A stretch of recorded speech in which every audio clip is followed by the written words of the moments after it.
Now, folks, I have to tell you about Donate for Destiny. Dicey Cantina is proud to join the Donate for Destiny team supporting Child's Play charity.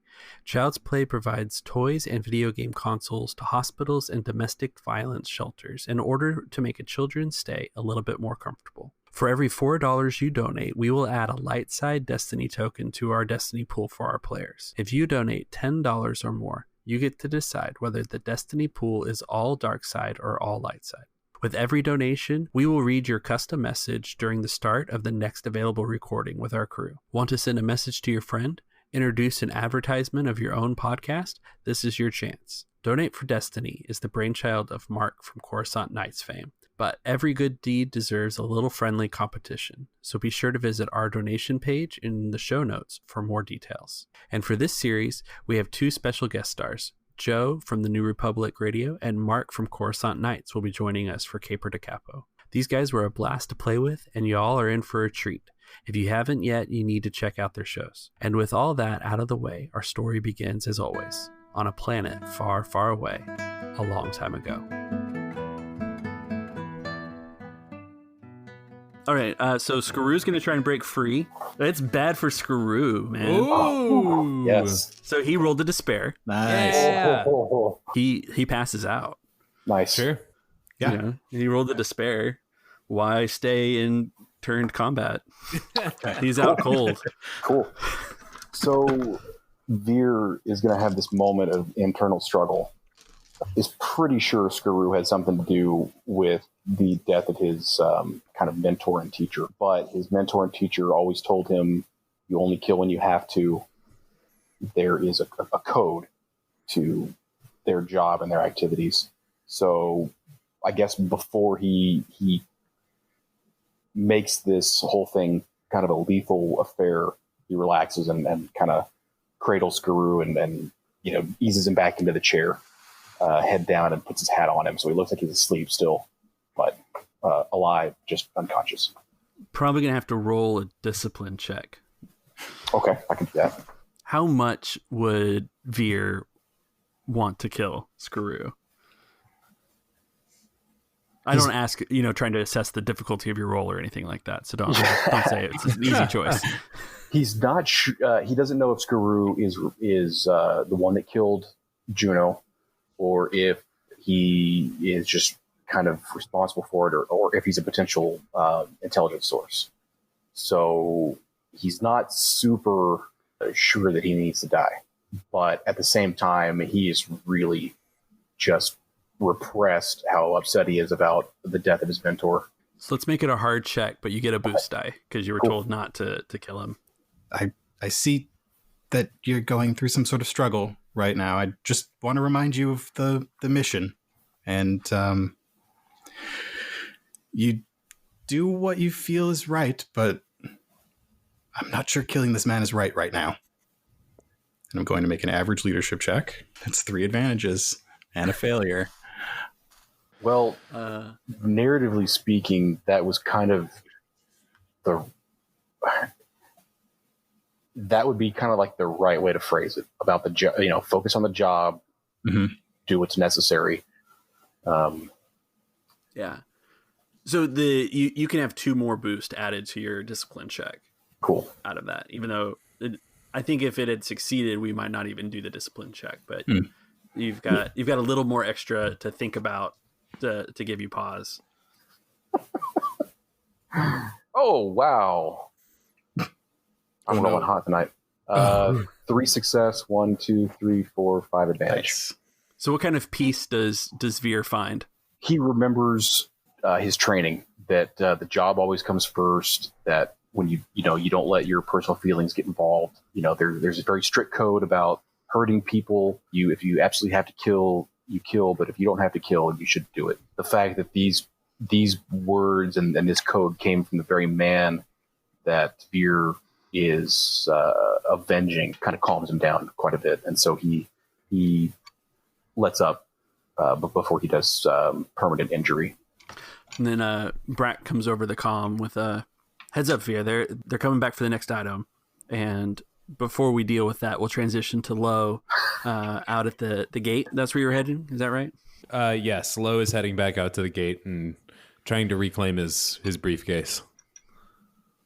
Because things did accelerate a lot quicker than he had anticipated. He thought he could get away with that dumbwaiter thing, and now it's all going pear-shaped. So he wants what he's comfortable with. He wants his materials.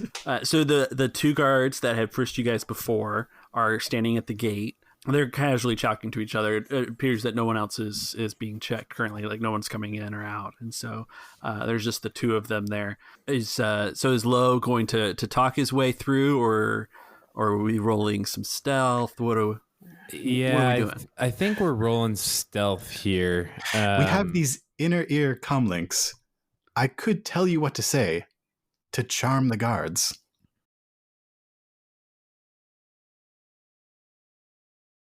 That is very interesting, like a Sereno I'm going to get this. Thank you. Sereno de Basilisk situation. Sereno, you hear Brac on his data pad behind the bar. Brac, don't take note. You're going to draw attention if you take notes. Believe me, I've already drawn attention tonight. Oh, wait, how did you know?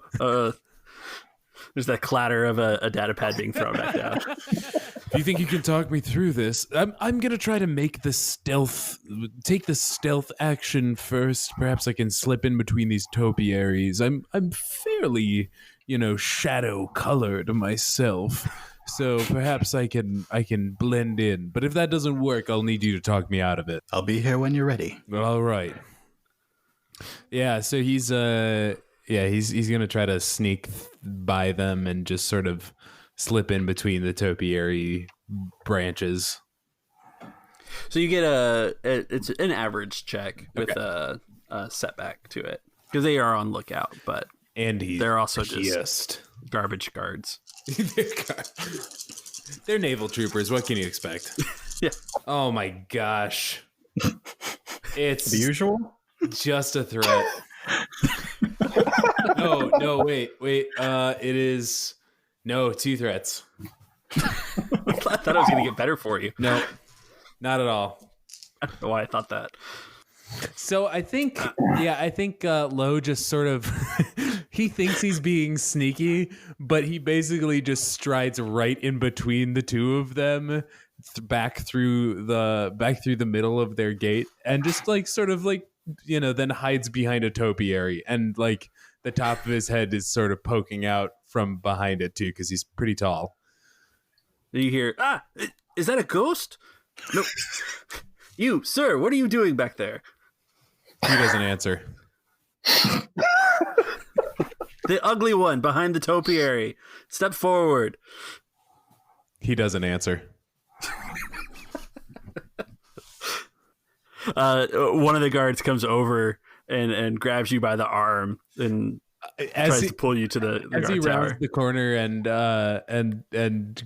reaches out to grab Lo by the arm. Lo is just sort of he's got the classic in an art museum pose, and he's like, have you ever seen such well manicured topiaries? They really add something, a certain joie de vivre that's given, the joie de vivre to this lawn manicuring, the landscaping, and I really think that you could help me. You could help me talk through these elements of design here. Did he just pull you? Did you just pull me? You did. You didn't respond, sir. Oh, Sindra is in a corner trying to whisper this stuff now because it's very weird for her to be talking to herself. Oh my, how strong you are. Oh my, how strong you are. Thank you? Is this the same What's one? Your business is here? this the same one who has a crush on Sindra? Or is it the other one? It's the other one. Okay. Yeah. Okay, cool. You guys are going to end up double dating. What's your business here? I think you're my business here. I think you're my business here. You have business at the gate? Are you not with the ballroom? Wink at him. Is that even possible? God, this is where I have to make the presence check.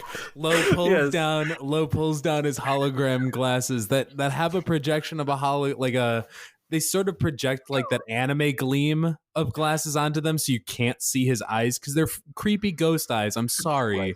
Yeah, I love Gibbon, but they are creepy ghost eyes. And so he pulls them down to the edge of his nose like like sexy librarian style, and winks one of these big ghost eyes at him. Can he make a charm check using his presence in my charm with clearly a bunch of setbacks? Yes. This is essentially you're at an assisted check, so that makes sense to me. So I've double got it that way. 2 ranks in charm. Okay, and I've got 1 presence. What's the difficulty? And I'm assuming this is going to be at least 1 setback, probably 2. So this is a hard check. Great. And yeah, 2 setback. Great to it. Great. This is good. This is all good. I'm going to flip a light side point to upgrade that green to a yellow. Okay, here's a weird one. Can he use my talent to remove a setback? No. Okay. I tried. It's always worth asking. Oh, it was so close. So it's a failure and an advantage. It was so close. Failure and advantage. Yeah, so he's definitely not interested. But maybe he just thinks Lo is harmless. Yeah, he's just a weird guy standing out there in the bush. Oh man, that's so odd. Or other idea I have would be that he's distracted enough for the moment that I could get a maneuver before he does something. Because I assume I'm standing right over where my briefcase is now.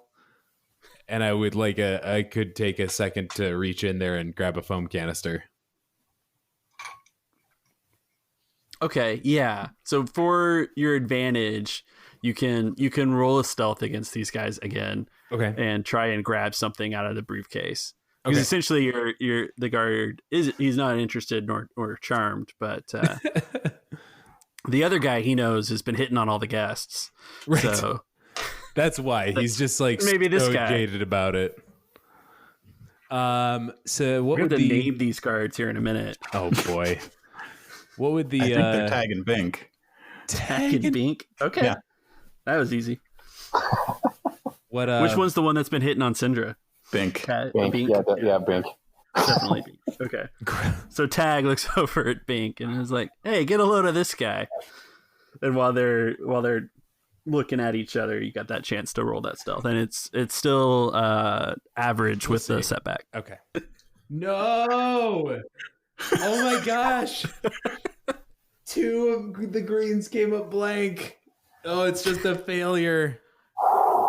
So yeah, he reaches down. Lo reaches down real quick to try to grab the briefcase, and does not work. Bink strides over and kind of gently takes your hand in both of his, and he's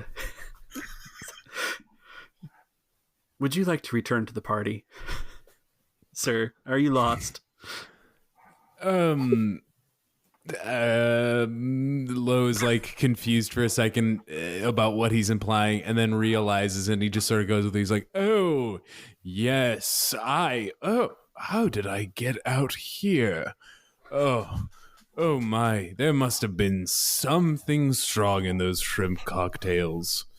Oh, I'll make my way back inside then," and sort of totters his way past them back into the party and mutters under his breath, "Ugh, idiot imps." What's Sindra up to now? Okay, so Sindra is downstairs at this event still, and there are lots of people around. And she sort of quiets down and tunes out the party. Maybe I noticed something very useful. I think the thing that Sindra would notice would have been that Ray Puri is the host. Mm-hmm. You know, he's the owner of the mansion, and he's been milling about and not bidding on anything, but making kind of an appearance in the ballroom and verbally sparring with the other guests as they all make their bids and things like that. You know, very much, you know, showing face for everything. But as Sindra's looking around the room and has calmed herself, she would notice that he's been absent for some time. Okay. Interesting. So she's going to take note of that, try to go back through the kitchen area to rendezvous with Veer upstairs, because we still have to verify if this thing is authentic or not. You haven't found it yet either. I remember Sindra checked the table with the droid, but the resolution was terrible. And yeah, the resolution was terrible. The droid can't see things very well. And I think there may have been some sheets over some of the items there or something like that. So she heads back. Let's have a stealth check through the kitchen, basically, not to be noticed by the wait staff. You're taking that back like servant staircase. It's just an average check. I'm sure Lo would give you a boost if he was back in the ballroom by now by flipping over another tray. Nice. Okay, 4 successes and 4 threats. Yeah. Oh, excellent. Okay. So I get back into the kitchen, and nobody really notices me following Veer's path, but nobody hinders you because everyone believes that you should be back there. Oh yeah, I look like I know where I'm going. Yeah, clearly I've got my head held high, but this young man waiter that that tortured this evening, it kind of catches up and is walking with you and he's asking you, you know, like, is he always like that? Like, what's going on?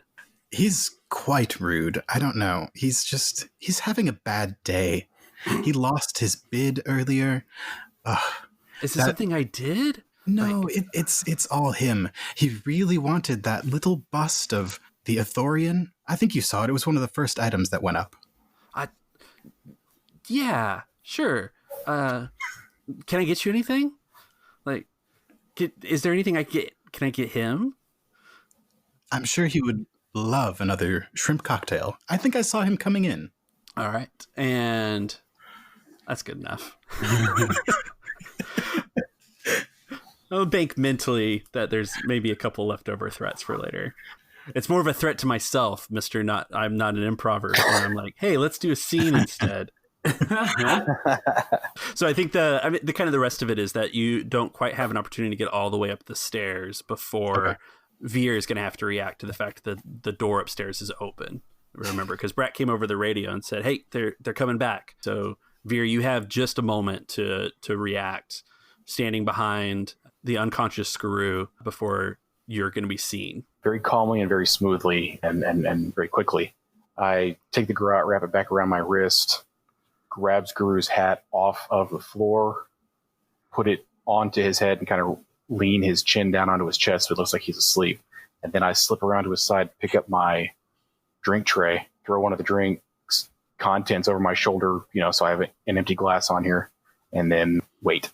Oh, okay. 2 guys in just kind of, not the waitstaff guard, but, like just kind of generic kind of tux, black tie attire, come in with quite authority, and they stop when they see you in their tracks. Like, but excuse me, sir, what are you doing up here? I let my eyes go real wide, and I put my finger to my lips real quickly, and I go shh, and I start walking up towards them, and I look, start glancing back over my shoulder very nervously. What? What? No one's supposed to be up here. Curtis is who is this? Mr. Skaroo himself, the head of security here, asked me for a drink, and now I guess he had too many. But if you wake him up, we're all fired. Be quiet. Okay, roll your deception check. Okay. What's the difficulty? They're going to be an average check, and then there'll be a setback dice as well. And a setback. Okay. All right. 2 success and a threat. Okay, so 2 successes is enough because there's 2 of them. So these 2 guys exchange glances with one another, and kind of nod, and I guess it checks out. Okay. And very quietly, one of them kind of walks around behind you and picks the next item off the table and begins walking to the balcony. Lo, what are you up to? So I had originally thought that Lo might be, sort of lingering at that front door to see, like, sort of poke around, see if there's some sort of security terminal that maybe he can mess around with and help pick apart some of the house's, defense system and all that sort of stuff. But I think as he's sort of like fumbling around the doorway, that hapless waiter trots up again, and he's just like, he's got the extra shrimp cocktail. He's sort of, I would love it, and I would love to, if it's okay with you guys, I would love to flip a light side point here that just to give Lo another chance, attempt to sort of grab the briefcase and run back in. Okay, we can work that out. So there's a bit of a walk, and so that's what I'm trying to reconcile right now, since Tag and Bink are at the gate. I totally mechanically yes. So then maybe he's not right at the doorway. Maybe this kid is like hustling down the lawn. Maybe Lo is jogging. Yeah, Lo is sort of not lingering at the doorway. He's sort of like sizing up the guard station and thinking like, can I steal one of those hand scanners? Can I slice it from here with my high tech glasses? Like, is that possibility? And this kid is like, jogging down the middle of the lawn, and he's like, and he just hits a divot. Yes. Perfect. Okay. Yes. There you go. So we're flipping another light side token, and Willif McTarkin the waiter is sprinting towards you at a dead run with this extra shrimp cocktail that Sindra just told him that you must desire to try and make his life a little bit easier. And he's just like out of breath and like, sir. And as he gets near you, he completely loses his balance, and everything goes just scattering across the gravel road there at the feet of Tag and Bink, who are completely taken off guard. And you may roll this stealth check to grab the suitcase without being noticed. What's the difficulty? Just to make sure that it's fair, we're going to make it one purple and one red, but I will flip the token back over. So you're at 3 light side. I think that's what we were doing before, but we've got tokens to spare, so I'll use it. Yeah! Success and 3 advantages. Do you catch the shrimp cocktail that's flying through the air with your advantages? Oh, yeah, that's definitely one of the advantages, yes. Yeah, absolutely. That's one of the advantages.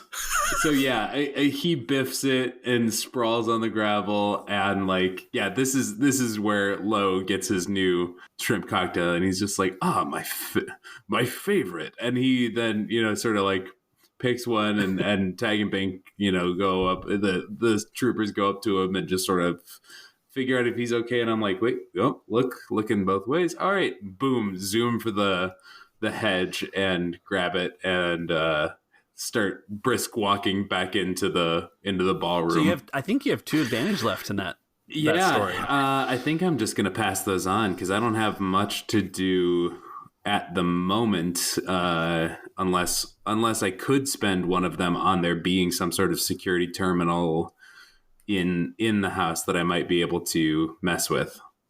For 2 advantage, I would give you the knowledge that the library is right off the foyer, and there's probably a it only makes architectural sense. Okay, that's true. That is true. Yeah, that would be perfect. So yeah, then Lo will radio over the comms. Sindra, Veer, I have recovered the explosives, and I have recovered yet another shrimp cocktail. I thought they were all out. How did that young man find you? He did. Thank you for sending him my way, my dear. I appreciate it. I assumed that was your doing. Veer, I know that you're in the middle of something. I overheard it on the comms, but I may have an idea of where the security system is. I'll see what I can do to turn it off.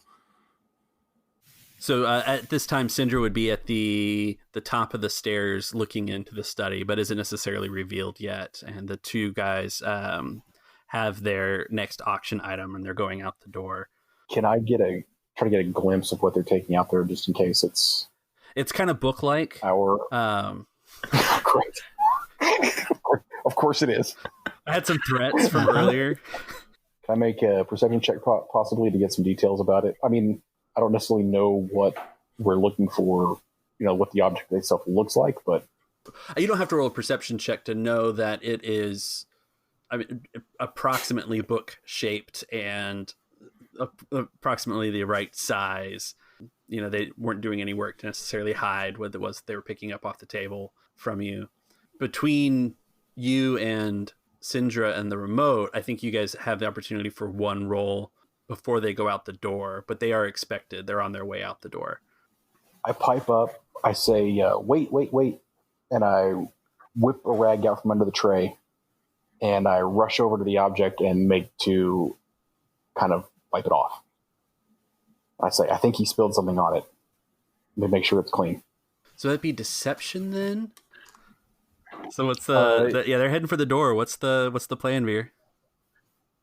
Yeah. I'm gonna stop them, and I'm gonna try to make a grab for it. And so do you want to go that deception route to just delay them, or are you straight up punching them? Yeah, delay them. I've got an idea. Veer, see if you can delay them. I might be able to turn off the lights. Even if I can kill the power, that'll cause quite a bit of confusion. And maybe as I'm wiping this object off, I'm saying distractions. Does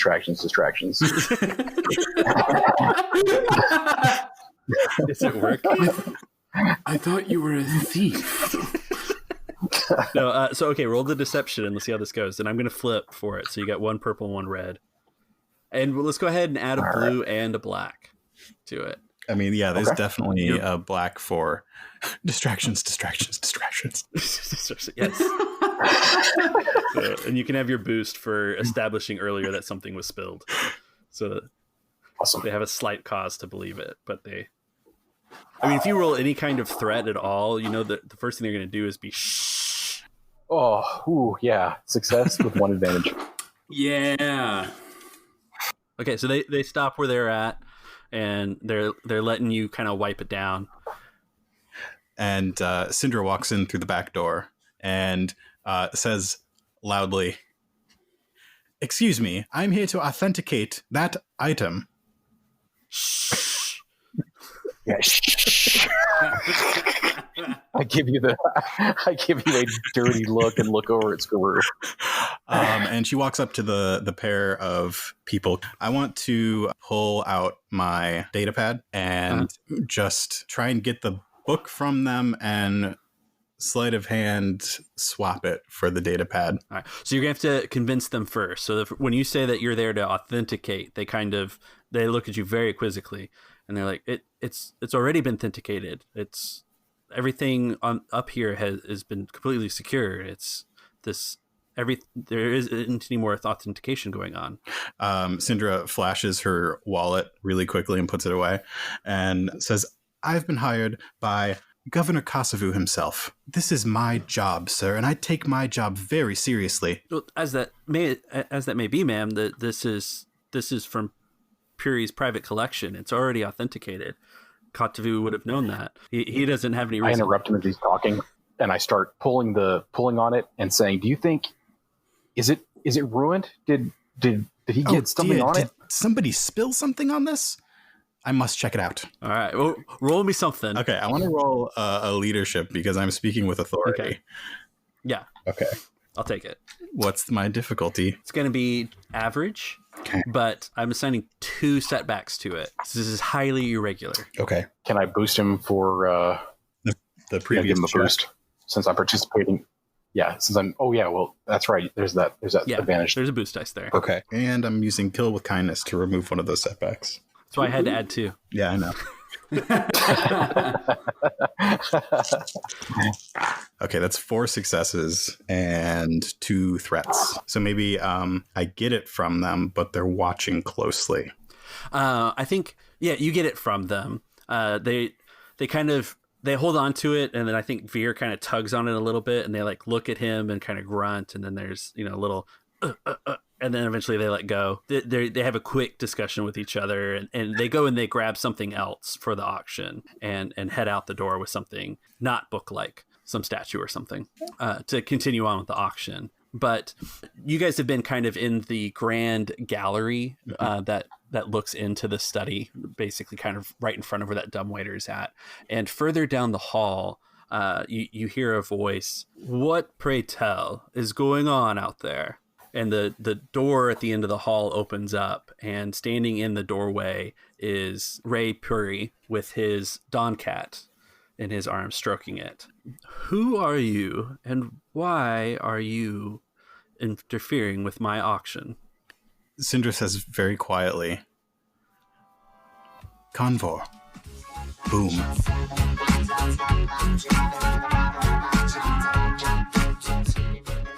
That's all for this week, and I want to say a special thank you to Mark and Joe for joining us. Be sure and check out their shows for more lovable antics. I know I will. If you're enjoying the show and want to help us grow, tell us about it on Twitter at Dicey Cantina, or drop us a line at diceycantina@gmail.com, or send us a voice message over at anchor.fm/dicey-cantina. We may even play those on air. Of course, subscribe and rate us on your favorite podcatcher and YouTube. And don't forget about Donate for Destiny. Muck about with our Destiny pool and help children in difficult medical and familial situations have a little bit easier time through Child's Play. The Donate for Destiny team can't reach our $500 goal without your help, so please give if you can. Links all are in the show notes, and we'll see you next week in the Dicey Cantina.